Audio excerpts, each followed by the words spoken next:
500块给他买下去，妈，我一定会安全的回来。枪里亚波丢。好 ，Hello， 大家好，欢迎收听闹着地球聊。那我们今天要讲的主题是，曾经是希腊向众神们献祭的仪式，人类力与美的展现，还有和平的象征。没错，我们今天要讲的就是东京奥林匹克运动会。那我们今天请到的来宾是去年原本要去冬奥采访的体育记者吴正宏 ，A.K.A. 崔哥。大家好，我崔哥。我去年真的是历经了千辛万苦，想办法要去东京奥运，可是呢，最后并没有这样的机会，让我非常的捶心肝。现在有这个机会，我是既期待又害怕，所以这样子复杂的心情，就在今天这个节目要跟大家这个一次来告白。好，我很期待。好，大家好，我是孝轩。大家好，我是 Lemon。好，我刚刚讲到说，虽然说就是奥运它起源于向希腊众神献祭的仪式嘛，但实际上现代奥运它的历史相对来讲比较短，它是在1896年的时候，在就是热爱运动的法国贵族的推广下，才重新开始举办。但它现在已经是国际上最重要的赛事之一，然后也是每个国家想要展现每个国力的象征。那也是各个国家透过体育赛事进行一个非正式的外交。那这届奥运呢，对日本政府来讲是一个非常大的盛事，主要也是因为他们想要透过这次的奥运吸引很多观光客，提振日本的经济，也想要向全世界证明说他们在3·11福岛核灾之后已经重新复原了。但是虽然日本政府已经投入了120亿美元在这次的奥运上面，但他从一开始就遇到很多困难，包括他一开始的时候设计的 logo 被爆出说有抄袭，所以他们就改。然后原本要新建的体育馆，因为它的设计上超出预算太多，所以他们也改。然后因为受到新冠肺炎疫情的影响，他们连举办日期也延后了1年，就也是改。结果到最后，他们连日本首相都换人当了，就是还是在改。那我听说安倍晋三其实从小就想要把办奥运这件事情当做一生的志业，是这样吗？对啊，不然你以为他为什么要花120亿美金、3600亿台币这么大笔的钱去办奥运呢？因为他们家族就是有一个奥运梦。那我先说他怎么样宣传冬奥好了，就是如果大家还有一个印象的话，2016年里约奥运的闭幕式呢，当时东京的奥委会有播了一个宣传片，这个宣传片里面有日本的运动选手啊，有日本的樱花，还有涩谷的街道，还有 Hello Kitty 跟哆啦 A 梦，就是很多的日本的象征跟符码都在这个宣传片。最后呢，就是安倍把自己打扮成超级马里奥，拿着那一颗红球，从绿色的水管，然后在那个闭幕场馆里面的正中间就弹出来。那时候大家全场真的是不断的欢呼，而且很期待就是2020年的东京奥运，所以看得出来就是日本政府跟安倍晋三都为这个奥运做足了准备。那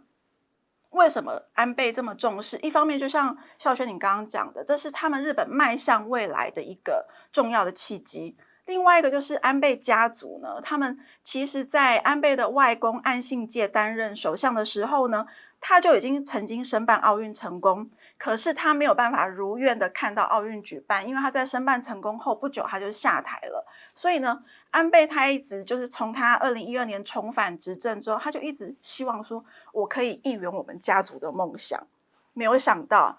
2020年的东京奥运竟然因为新冠肺炎往后延了1年，然后安倍更惨，安倍竟然在去年的8月底因为身体不好没有办法继续担任总理，所以呢下台。那看起来就是他们家族还是无法圆梦，根本就是安倍家的一个奥运魔咒。没错。那日本官员在这次举办奥运的过程中，其实也一直频频出包，包括他们那个前冬奥主委森喜朗，也是他们的前首相，就是提到说，我们会议上不要有太多女生，因为女生话很多，这样子会议时间会拉很长，然后爆出一个是不是在性别歧视？然后他们的创意总监现在也是就是下台了。那佐佐木宏呢，他就在 LINE 群组里面问说，那我们这次的提案要不要开场就让渡边直美来，我们就可以来个奥林匹克这样，然后被认为是在歧视人家的这是什么奇怪的幽默感吗？就是可能在歧视人家的身材啊。但是我自己是蛮喜欢渡边直美的。对，那我刚刚也有提到说，奥运是被当成一个非正式的外交平台嘛。那其中一个例子就是2018年的韩国平昌冬奥，那个时候北韩跟南韩他们一起组了一个女子冰球队，然后北韩的领导人金正恩的妹妹金宇镇也有到平昌来，然后跟南韩总统文在寅一起见面，然后也促成了同年的川普跟金正恩的会面，这样。所以这次北韩他32年以来首次宣布说，我不参加夏季奥运。虽然说是考量到说疫情很严重，我想要保护运动员的安全，但是韩联社也说，也有可能是因为北韩近期发生的导弹，然后引来日本的谴责，变成日朝双方的关系非常紧张。那因为最近朝鲜半岛非常不平静嘛，那中国跟美国的关系又恶化，然后中国不断的拉拢南韩，因为你知道朝鲜一直都跟中国是很好的朋友，对，所以呢，当然也是希望说东京奥运能够顺利举办。然后北韩因为目前现在奥运的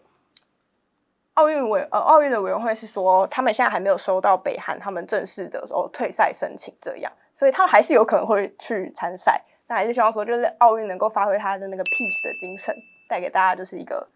和平的世界这样。不过最近东京的疫情又爆发了，对不对？我记得这几天就是看新闻上面有说，就是确诊的人数又变多了，所以或许最后还真的是有不少国家会因为疫情的关系也不会成行，因为大家也会担心，运动员也会担心说，我去那边我染疫了怎么办？我的运动生涯就要就此告终了嘛。那郑弘，你去年原本要去采访嘛，你刚刚有讲，结果你突然就因为这个延期不能去，结果今年的疫情又看起来又有一点好像要爆这样，能不能去也不知道，你可以跟我们分享你的心情。其实去年大概我们因为东京奥运要去采访之前的话，其实它还是有名额限制的，因为第一个它在亚洲嘛又近，然后所以各报其实都希望可以去采访。那最后我们是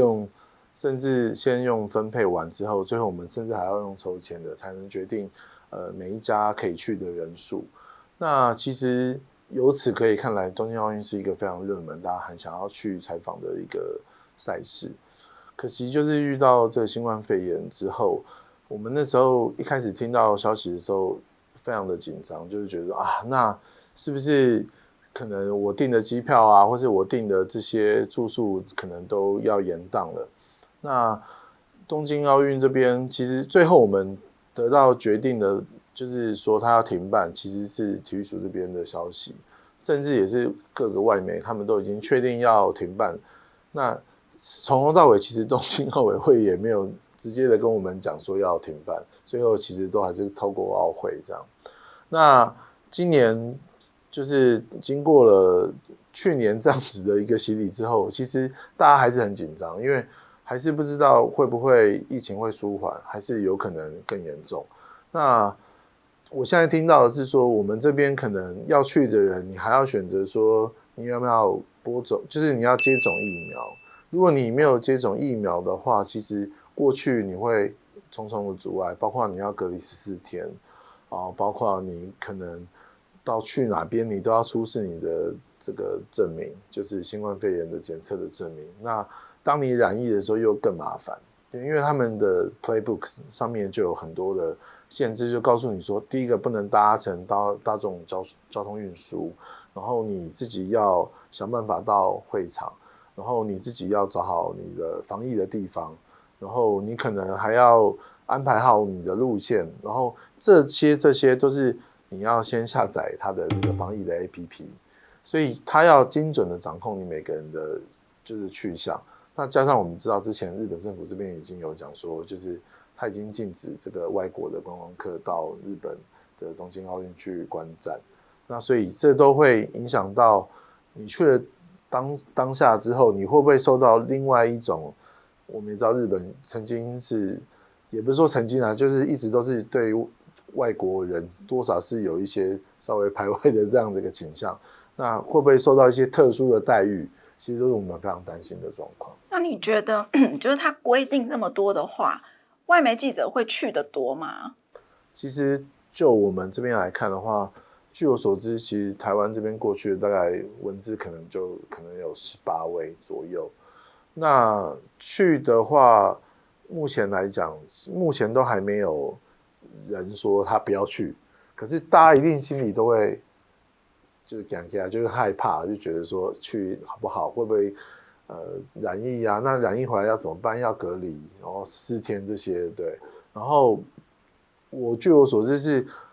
反而是欧洲或者是像美国，因为他们的疫情现在都还没有解除，甚至说他们还有可能变异种这样子越来越多的状况，他们去东京奥运的这个几率感觉是越来越低，因为甚至连东京奥运的官方他们都说啊，我们的有一些活动或者有些赛事，我们可能访问都会用 online 的方式来举行。那既然有 online 的部分，有一些新闻社或者有一些媒体，他们就会考量，他们是不是要冒这个险，跑到这么遥远的亚洲来进行做访问。对，那你会冒那个险吗？你要为了 Now News 而……我可能要先跟我的家人报备，就是妈，我一定会安全的回来，枪里啊波丢。好，没有啊，我一定会好好的小心戴好我的口罩，希望不要有染疫这样的发生。对，所以你回来也要接受14天的隔离哦。要回来要，然后去的时候，因为你已经接种了嘛，所以接种的话，基本上你去那边就可以直接通关。因为我们去采访这种大型赛会，他都会先帮你开卡，在海关的时候帮你开卡，然后当然就会做检测嘛，看你的核酸检测报告嘛，对，然后就让你通关。那在那其中，它都有 shuttle bus， 可是它只能载你 shuttle bus 就是运输的这个巴士，可是你只能到它指定的地点，比如说我今天要到御茶水站好了，我到御茶水站，然后我就下车，接下来之后你会跑去哪里？这个就很难控管哦。对，可是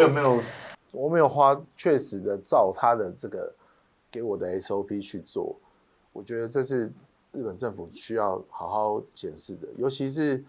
在东京奥运采访的这期间，这个各国的媒体压力都是很大的，他们